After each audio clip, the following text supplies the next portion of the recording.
अनूठा आज मंगल है, चलो मिल व्यास घर आली। कुंवर कीरति और नंद लाला, हुए हित रूप धर आली। अनूठा आज मंगल है, चलो मिल व्यास घर आली।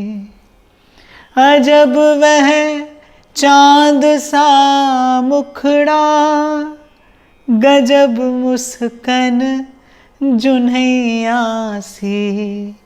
कितन मन होवे मतवाला, जो देखे भर नजर आली।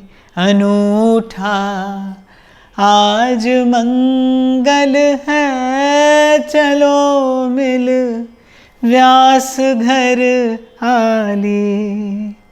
ये धन धन मास माधव का, उजारी धन्य ग्यारस है। ये धन धन जन्म का उत्सव, सभी रसिकों के घर आली।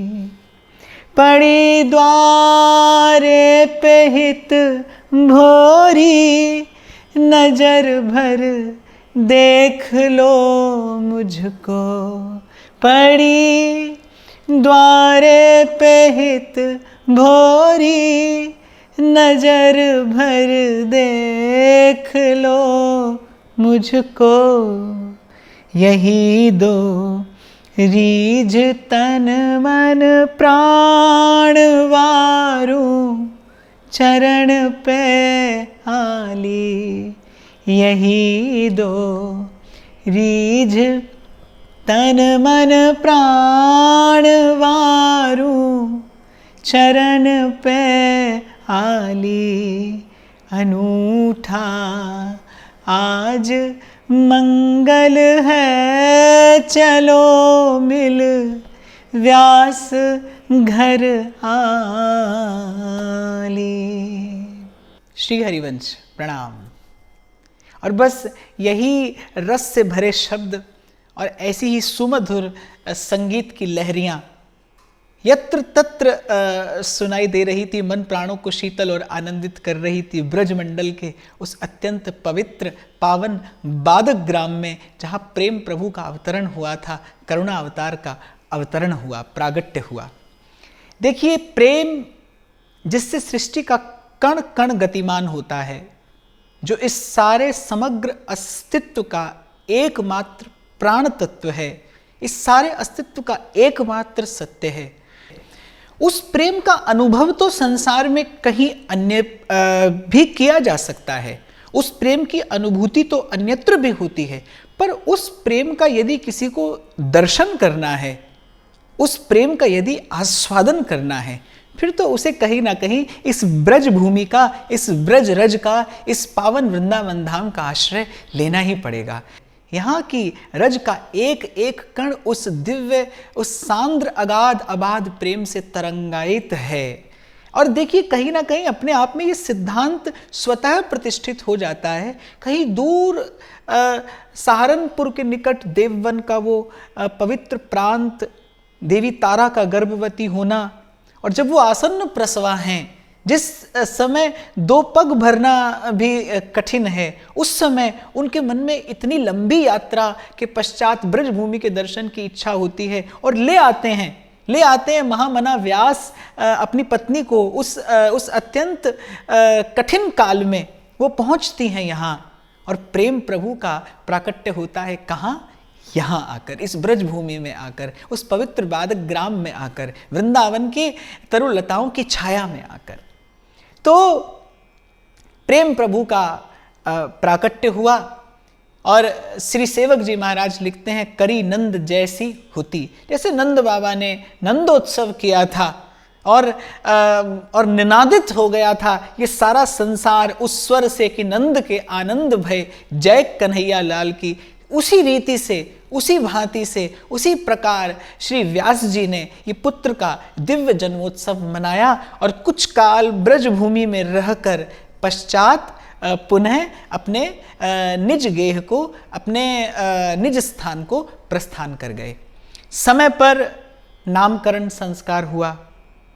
वेदज्ञ ब्राह्मणों ने जब श्री महाप्रभु जी की कुंडली बनाई तो हतप्रभ रह गए, चकित रह गए और कहना पड़ा उन ब्राह्मणों को, सब हरि सम गुण रूप अपार महापुरुष प्रगटे संसार। उन्होंने कहा महामना व्यास से कि व्यास जी, आपके पुत्र में स्वयं श्री हरि के समान अद्भुत अलौकिक अनुपम गुण हैं। ये उन्हीं की भांति यशस्वी होगा, ये उन्हीं की भांति लोक मंगलकारी होगा, ये उन्हीं की भांति कलिमल ग्रसित जीवों का भव से उद्धार करने वाला होगा। सबकी सम्मति से अत्यंत सुंदर रस का धाम, रसिक जनों की जीवन मूर, प्रिया प्रियतम का अत्यंत प्रिय वो श्री हरिवंश नाम प्रकट हुआ। बालक का नाम श्री हरिवंश रखा गया। समय आने पर यज्ञोपवीत संस्कार हुआ और देखते ही देखते बालक श्री हरिवंश चंद्र वेद वेदांग में पारंगत, सकल शास्त्रों में निष्णात, सकल विद्या संपन्न, सर्व सद्गुण संपन्न होकर माता पिता के हृदय को सुख देने लगे। देखते ही देखते कब बालक हरिवंश चंद्र सब विद्याओं में निष्णात हो गए, खबर नहीं पड़ी। पलक झपकते समय बीता और रूप ऐसा बालक का कि जो देखे उसकी भाव समाधि लग जाए। कठोर से कठोर पाषाण हृदय व्यक्ति भी उस बालक के सुंदर सुकुमार बपू की ओर देखे तो प्रेम से, भाव से कहीं उसका चित्त द्रवीभूत हो जाए, पिघलने लगे उसका मन। ऐसा सौंदर्य। श्री सेवक जी महाराज तो लिखते हैं, मार विमोहन तन धर्यो। मुझे पंक्ति बड़ी प्रिय है। श्री सेवक जी कहते हैं, श्री महाप्रभु जी का स्वरूप कैसा है? मार विमोहन तन धर्यो। मार अर्थात कामदेव, काम को मोहित कर दे, ऐसा श्री महाप्रभु का रूप। और काम को मोहित करना अर्थात जिनके रूप का दर्शन करने से गति मति निष्काम हो जाए, जिनके रूप का दर्शन करने से अंतर्मन की कामना का कलुष मिट जाए, जिनके रूप का दर्शन करने से अंतःकरण निर्मल पवित्र हो जाए, ऐसा श्री महाप्रभु जी का रूप। अपने बालक पर दिन में जाने कितनी बार न्यौछावर जाती देवी तारा। और व्यास जी तो कितनी बार रोम रोम से अपने इष्ट को, अपने आराध्य को कोटि कोटि प्रणाम निवेदन करते कि प्रभु, आपने इस दीनहीन की झोली में ये ऐसा अद्भुत पुत्र रत्न डालकर मेरी तृषा, मेरी इच्छा सदा सदा के लिए पूर्ण कर दी। मुझे तृप्ति का लाभ हुआ, परम संतुष्ट हो गया मैं आपका ये कृपा प्रसाद पाकर।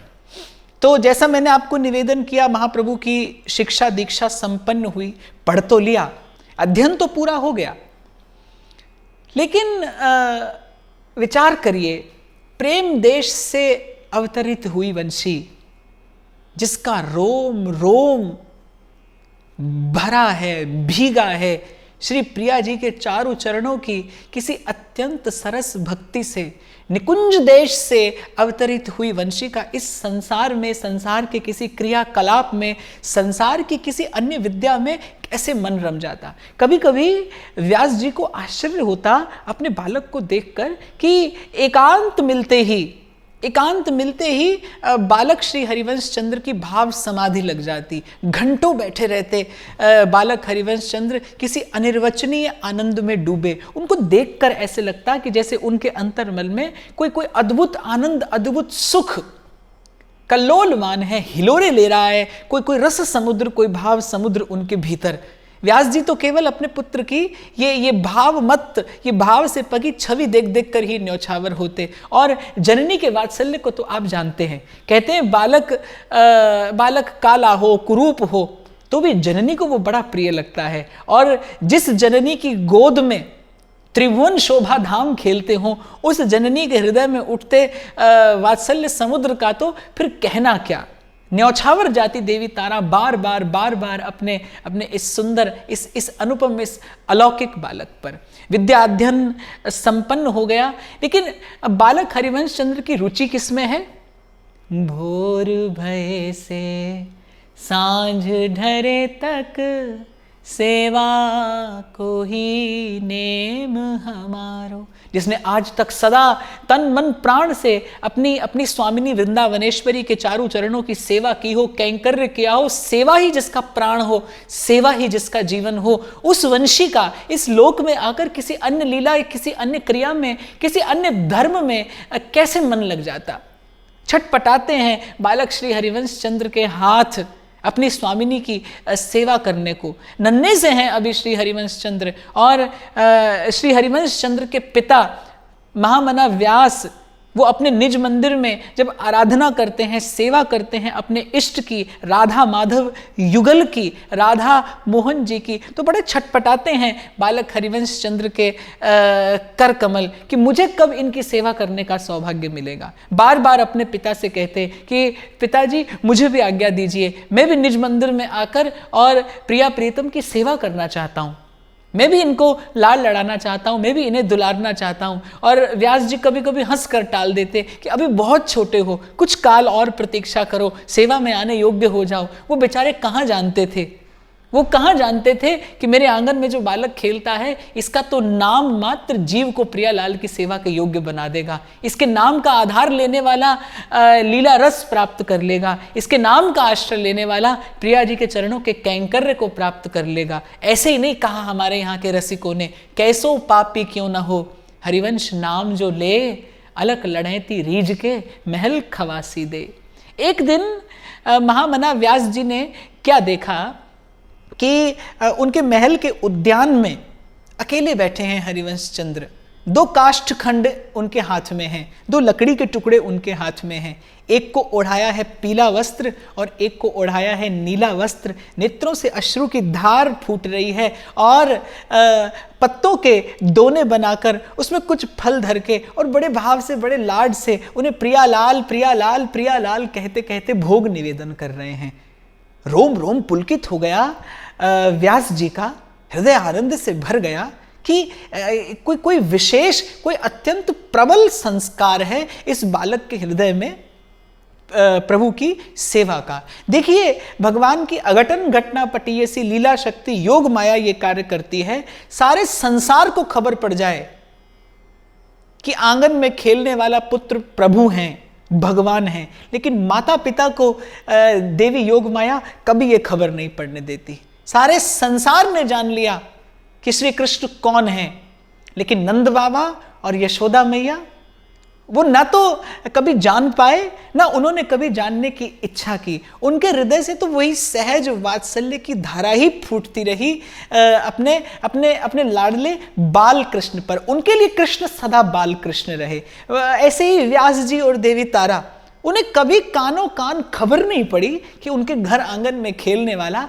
ये कौन है। ये कोई और नहीं, ये निकुंज बिहारी बिहारिणी की प्रेम स्वरूपिणी, हित स्वरूपिणी, रस स्वरूपिणी वंशी है, जो अस्मद आदि कलिमल ग्रसित जीवों का उद्धार करने के लिए धराधाम पर अवतीर्ण हुई है। कभी नहीं जान पाए वो, कभी नहीं जान पाए। और बस उनके लीला कौतुक देखकर आनंदित होते रहे, हर्षित होते रहे, अपना भाग्य सौभाग्य मनाते रहे, अपने इष्ट आराध्य का बारंबार बारंबार धन्यवाद करते रहे, कृतज्ञ रहे। यही व्यास जी और देवी तारा का जीवन रहा। तो जब व्यास जी ने कहीं ओट से छिप कर देखा कि ये नन्हा सा बालक क्या करता है, 2 काष्ठ खंडों को जिसने नीले और पीले वस्त्र ओढ़ा दिए हैं, एक को नीलांबर और एक को पीतांबर, और अपने नन्हे नन्हे हाथों से उन्हें भोग निवेदन कर रहा है, तो कहीं व्यास जी के मन को लगा कि ये पूर्व का कोई प्रबल संस्कारी जीव है, मुझे इसे शीघ्र ही सेवा में ले आना चाहिए, इसे थोड़ी थोड़ी सेवा का अभ्यास कराना चाहिए। श्रावण का महीना था, व्यास जी निज मंदिर में अपने राधा मोहन जी की सेवा में थे और बालक हरिवंश भी पिता के साथ ही रहकर थोड़ा दूर से लेकिन युगल की सेवा का सुख प्राप्त करते थे। एकाएक व्यास जी को किसी कार्य से निज मंदिर से बाहर जाना पड़ा। तो उन्होंने बालक श्री हरिवंश चंद्र से कहा कि मैं कुछ देर अपना कार्य समाप्त करके आता हूँ, तब तक तुम प्रिया प्रीतम की सेवा करना। व्यास जी के जो इष्ट थे श्री राधा मोहन युगल विग्रह, जिनकी वो मन प्राण से सेवा करते थे, वो हिंडोले पर झूले पर विराजमान थे। श्रावण का महीना, व्यास जी जैसे ही मंदिर से बाहर गए, प्रिया प्रीतम को कौतुक सूझा। झूले पर विराजमान राधा मोहन प्रत्यक्ष हो गए। चहु और वृंदावन का वो अद्भुत अनिर्वचनीय अलौकिक दृश्य उपस्थित हो गया। आली उमड़ घन घूमड़ बरसे, सावन प्रेम संपदा लायो, हरित भरित फल फूल विपिन रंग, मोरन मंगल गायो, सावन प्रेम संपदा लायो। अके जके थके देखते रह गए अपने इष्ट आराध्य, अपने प्राण धन के उस स्वरूप को, सतत नेत्रों से जिनका पान करते थे, सतत तनमन प्राण से जिनकी सेवा करते थे, लोक के उपकार के लिए, परोपकार के लिए जिन्होंने देह धारण किया, हम जैसे जीवों का उद्धार करने के लिए वंशी कुछ काल के लिए छोड़कर आई अपनी प्राण प्रिय स्वामिनी को, प्राणों से अधिक प्रिय जिन्हें सेवा है, आप पर और मुझ पर उपकार करने के लिए, आपका और मेरा कल्याण करने के लिए वो महाप्रभु अवतरित हुए। आप और मैं तो रोम रोम से अनंत अनंत काल तक कृतज्ञ हों तो भी अपने श्री महाप्रभु जी के श्री चरणों का उपकार, उनका ऋण नहीं चुका सकते। यद्यपि गुरुजनों का ऋण चुकाना भी नहीं चाहिए, चुकाने का भाव भी मन में ना आए, गुरुजनों के ऋणी बने रहने में ही गौरव है, पर फिर भी कभी कभी मन विचार करता है कि आपके मेरे लिए विरह की कितनी पीड़ा, कितनी वेदना सही महाप्रभु जी ने। छोड़कर आए वो दिव्य वृंदावन धाम, छोड़कर आए अपनी प्राण प्रिय स्वामिनी के उन अनुपम सुखधाम चरण कमलों की सेवा, वो अद्भुत अनिर्वचनीय अलौकिक सुख जिसका एक बिंदु पाकर आज भी रसिक दे कोटि मुक्ति पग पेल, जय जय जय श्री वृंदावन। वो सुख, उस सुख का सिंधु, उस सुख का, उस रस का आस्वादन, उस सुख का अधिकार छोड़कर आई वंशी। किसके लिए? आपके लिए, मेरे लिए, हम जैसे जीवों का उद्धार करने के लिए। तो वो रूप देखा, तन मन प्राण हर्षित आनंदित, रोम रोम से फूट पड़ी उसी रस की धारा जो वंशी बाया करती है निभृत निकुंजों में, उस दिव्य वृंदावन धाम में। श्री राधा